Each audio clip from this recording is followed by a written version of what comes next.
On April 20th, I attended the National High School Choral Festival, which was held at Carnegie Hall. This festival consisted of three of the best high school choirs, along with the Orchestra of St. Luke's, conducted by John Nelson. Accompanying them for the final piece were four soloists, a soprano singer, a mezzo-soprano, a tenor, and a bass baritone. In total, there were 10 pieces performed, 3 of which were by composers that we all may be familiar with. The first of these 3 is Sing Joyfully, written by William Byrd. Next, we have Come, Sweet Death by Johann Bach. And lastly, Requiem K626 by Mozart. A little background information on these composers, starting with William Byrd, who is from the Renaissance era. Byrd was born around the 1540s and grew up in England. Since he was from the Renaissance era, many of his works were tied to the church. The main progression of this era was a paraphrasing of plain chants and the uses of imitation. Byrd's piece, Sing Joyfully, was taken straight from Psalm chapter 81, verses 1 through 4. This 6-part anthem was written with a new point of imitation for each new phrase of the text, and the initial phrase was set with a single voice on each part. We can see that this technique was influenced by the Catholic chants. Upon writing about a total of 470 compositions, Byrd was renowned as one of the masters of the Renaissance era. Byrd was most famous for assimilating and mastering the continental motet form. After achieving great wealth from all his works, he would later be pronounced deceased in 1623. Now I will play a quick clip from Byrd's Sing Joyfully. Sing joyfully.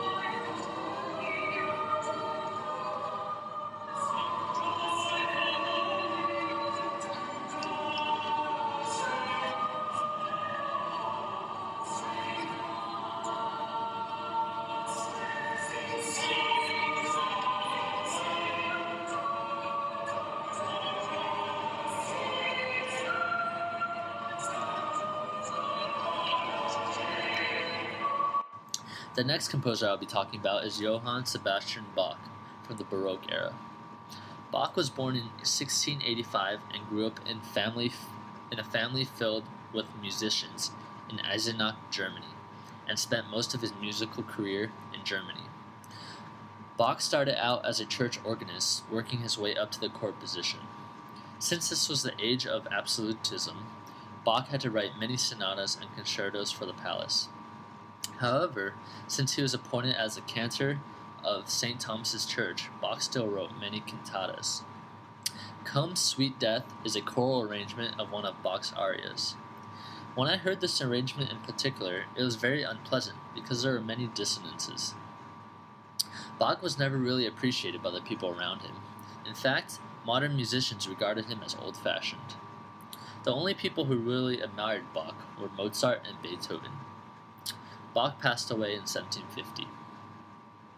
Lastly, I'll be talking about Wolfgang Amadeus Mozart from the classical period.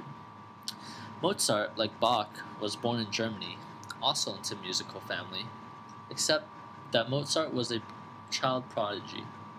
Being a child prodigy, Mozart was very independent, and as he was able to escape his father's grip, he would soon come to write one of the greatest operas in Vienna, The Magic Flute.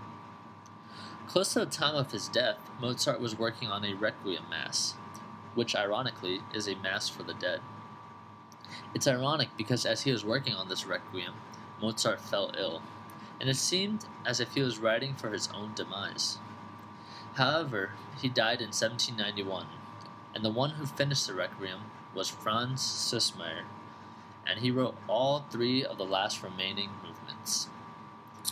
Having the Requiem as a last piece really accentuated the emotional charge that his piece was meant to have.